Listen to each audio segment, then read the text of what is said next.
ಸಚಿನ್ ಹತ್ಯೆ ಕೇಸಲ್ಲಿ ಕೊಲೆ ಕೇಸಲ್ಲಿ ಸರ್ ಆತ್ಮಹತ್ಯೆ ಕೇಸಲ್ಲಿ ಖರ್ಗೆ ಆಪ್ತರು ಅಂಡ್ ಗ್ಯಾಂಗ್ ಅರೆಸ್ಟ್ ಆಗಿದೆ. ಯಾವ ರೀತಿ ತನಿಖೆ ಆಗ್ಬೋದು ಅಂತ ಇದನ್ನು CBIಗೆ ಕೊಡಬೇಕು. CBI ಕೊಡಲಿಲ್ಲ ಅಂದರೆ ಸತ್ಯ ಹೊರಗಡೆ ಬರೋದಿಲ್ಲ. ಆ ಸಚಿನ್ ಕುಟುಂಬ ಕೂಡ ಅದನ್ನೇ ಕೇಳಿದರು. ಯಾಕೆ ಅಂದರೆ ಅವನು ಸೂಸೈಡ್ ಆಗಿದ್ದ ದಿವಸ ಇನ್ನೂ 20 ಗಂಟೆಗಳ ಕಾಲ ಸಮಯ ಇತ್ತು. ಆದರೆ ಪೊಲೀಸ್ನವರು ಜಾಗೃತರಾಗಲೇ ಇಲ್ಲ.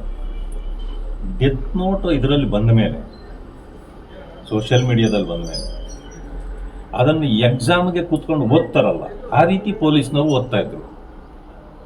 ಇದರ ಅವಶ್ಯಕತೆ ಇರಲಿಲ್ಲ. ಇಮ್ಮಿಡಿಯೇಟ್ಲಿ ಅವನು ಯಾವ ಲೊಕೇಶನ್ನಲ್ಲಿ ಇದ್ದಾನೆ ಅಂತ ಟ್ರೇಸ್ ಔಟ್ ಮಾಡಿದರೆ ಅವನು ಪ್ರಾಣ ಉಳಿಸ್ಬೋದಾಗಿತ್ತು. ಇವರು ಮಾಡಲಿಲ್ಲ.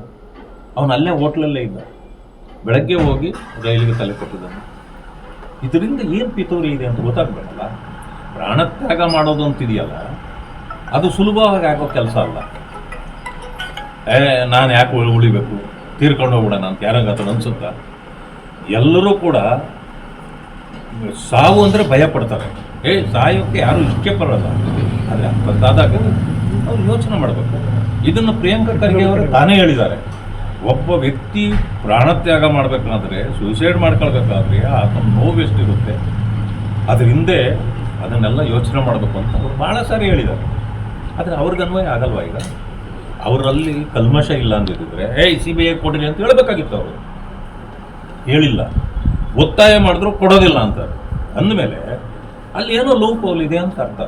ಆಮೇಲೆ 15 ದಿವಸಗಳ ಮೇಲೆ ಕಳೀತಾ ಇತ್ತು. ಎಲ್ಲೋಗಿದ್ರು ಇವರೆಲ್ಲ? ಅವರ ಅನುಯಾಯಿಗಳು ಇವರು. ಪ್ರಿಯಾಂಕಾ ಖರ್ಗೆ ಅವರ ಅನುಯಾಯಿಗಳಲ್ವ? ಎಲ್ಲೋಗಿದ್ರು ಅವರೆಲ್ಲ? ನಿಮ್ಗೆ ಗೊತ್ತಿಲ್ಲದೆ ದೂರ ಇದ್ರ? ಮಾತಿಗೂ ಪೊಲೀಸು ಏನು ಅಷ್ಟೆಲ್ಲ ಅವ್ರ ಬಗ್ಗೆ ಮಾತಾಡ್ತೀರಿ? ಪೊಲೀಸು ಅವ್ರನ್ನ ಹಿಡಿಯಕ್ಕೆ ಆಗ್ತಿರ್ಲಿಲ್ವ? BJP ಅವರು ಸುಮಾರು 25,000 ಜನ ಬಂದು ನಿಮ್ಮ ಮನೆಗೆ ಮುತ್ತಿಗೆ ಹಾಕಕ್ಕೆ ಬಂದಿದ್ರು. ಇಷ್ಟಿದ್ರೂ ಕೂಡ ನೀವು ಇನ್ನೂ ಅವ್ರು ಎಲ್ಲಿದ್ದಾರೋ ಗೊತ್ತಿಲ್ಲ ಅನ್ನೋದನ್ನೇ ಹೇಳ್ತಿದ್ರಿ. ಅವರು ಹಿಡಿಲಿಲ್ಲ. ಈಗಲೂ 5 ಜನ ಸಿಕ್ಕಿದ್ದಾರೆ 8 ಜನರಲ್ಲಿ. ಇನ್ನೂ 5 ಎಲ್ಲಿ ಹೋದರು? ಇದೆಲ್ಲ ಪ್ರಶ್ನೆಗಳು ಬರ್ತವೆ. ಆದ್ದರಿಂದ ಇದರಲ್ಲಿ ಮುಚ್ಚಾಕ್ತಕ್ಕಂಥದ್ದು. ಯಾಕೆಂತಂದರೆ ಇದನ್ನು ನೋಡಿದ್ವಲ್ಲ ನಾವು, ವಾಲ್ಮೀಕಿ ನಿಗಮದಲ್ಲಿ 187 ಕೋಟಿ ಮಿಸ್ಅಪ್ರೋಪ್ರಿಯೇಷನ್ ಆಯಿತು. ವಿಷಯ ಈಚೆಗೆ ಬಂದ ತಕ್ಷಣವೇ ನಾವು ಕೇಳಿದಾಗ ಏನು ಹೇಳಿದ್ರಿ? ಇಲ್ಲ ಅಷ್ಟಲ್ಲ, 87 ಕೋಟಿ ಮಾತ್ರ ಅಂದ್ರಿ. ಅಲ್ಲಿಗೆ ನುಂಗಿದ್ದು ಗ್ಯಾರಂಟಿ ಅಂತೇಳಿ ಮುಖ್ಯಮಂತ್ರಿಗಳೇ ಒಪ್ಪಿದ್ರು. ಯಾರು ಚಂದ್ರಶೇಖರ್ ಅವರು ಪ್ರಾಣ ತ್ಯಾಗ ಮಾಡಿದ್ರು, ಅವ್ರೇನು ಹೇಳಿದ್ರು? ಮಂತ್ರಿಗಳು ಮತ್ತು ಚೇರ್ಮನ್ರೇ ಕಾರಣ ಅಂತ ಹೇಳಿದ್ರು. ನೀವು SIT ಕೊಟ್ರಿ. SITಯಲ್ಲಿ ಬಂತ ಹೆಸರುಗಳು? 2 ಹೆಸರು ಬರಲಿಲ್ಲ. ಕೈ ಬಿಟ್ರಿ ಯಾಕೆ? ಅವ್ರನ್ನ ರಕ್ಷಣೆ ಮಾಡಲಿಕ್ಕೆ. ಅದಾದಮೇಲೆ CID ಕೊಟ್ರಿ. ಪರಶುರಾಮ್ ಚಲವಾದಿ ಹತ್ಯೆ ಕೇಸು, ಇದು ಸೂಸೈಡ್ ಕೇಸು. ಇವತ್ತಿನವರೆಗೂ ಇನ್ನೂ ಇದು ಬಂದಿಲ್ಲ. ಆವತ್ತು MLA ಹೆಸರು ಬಂತು, ಚೆನ್ನಾರೆಡ್ಡಿ ಅವರು. ಏನು ಮಾಡಿದ್ರಿ? ಅದನ್ನು ಕೂಡ ಇವತ್ತಿಗೂ ಚೆನ್ನಾರೆಡ್ಡಿನ ನೀವು ಅರೆಸ್ಟೇ ಮಾಡಲಿಲ್ಲ. ಅಲ್ಲಿ ಜಾತಿ ನಿಂದನೇನೂ ಇತ್ತು, ಮತ್ತು ಅವರು ಸೂಸೈಡ್ ಕೇಸಲ್ಲಿ ಭಾಗ್ಯ ಅಂತಲೂ ಬಂದಿತ್ತು. ಅವ್ರ ಮಗನೂ ಬಂದಿತ್ತು. ಇಬ್ಬರನ್ನೂ ನೀವು ಬಂಧಿಸಲೂ ಇಲ್ಲ, ವಿಚಾರಣೆನೂ ಮಾಡಲಿಲ್ಲ. ಅಂದರೆ ಏನು?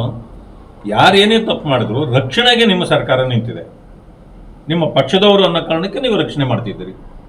ಅದೇ CT ರವಿ ಅವ್ರ ಕೇಸು, ಅಲ್ಲಿ ಏನೋ ಅಂದರು ಅಂತ, ಯಾರಿಗೇನು ಅಂತ ಗೊತ್ತೇ ಇಲ್ಲ. ಸಭಾಪತಿಗಳು ಹೇಳಿದ್ರು ಅದು ಅಂಥದ್ದು ಏನೂ ಇಲ್ಲ ಇಲ್ಲಿ ಅಂತ. ನೀವೇನು ಮಾಡಿದ್ರಿ? ಇಮ್ಮಿಡಿಯೇಟ್ಲಿ ಅರ್ಧ ಗಂಟೆಯಲ್ಲಿ ಅವರನ್ನು ಅರೆಸ್ಟ್ ಮಾಡಿದ್ರಿ. ಒಬ್ಬ ಶಾಸಕನನ್ನು ಅರ್ಧ ಗಂಟೆಯಲ್ಲಿ ನೀವು ಇದು ಅರೆಸ್ಟ್ ಮಾಡ್ತೀರಿ. ಅದು ಇದಕ್ಕೂ ಕೂಡ ನೀವು ಕೋರ್ಟ್ಗೂ ಕೂಡ ಕಳಿಸೋದಿಲ್ಲ. ರಾತ್ರೋರಾತ್ರಿ ಎಲ್ಲ ಕಡೆಯಲ್ಲೂ ಸುತ್ತಿಸ್ತೀರಿ, ಕಬ್ಬು ಗದ್ದೆಗಳು, ಕ್ವಾರಿಗಳು, ಇಂಥವೆಲ್ಲ. ಆದರೆ ಇಲ್ಲಿ ಯಾಕೆ ರಕ್ಷಣೆ ಮಾಡ್ತಿದ್ದೀರಿ? ಇದೆಲ್ಲ ಪ್ರಶ್ನೆಗಳು ಬರ್ತವೆ. ಈ ಕೇಸ್ ಕೂಡ ಹಂಗೆ ಆಗ್ಬೋದು ಸರ್, ಪ್ರಭಾವ ರಕ್ಷಣೆ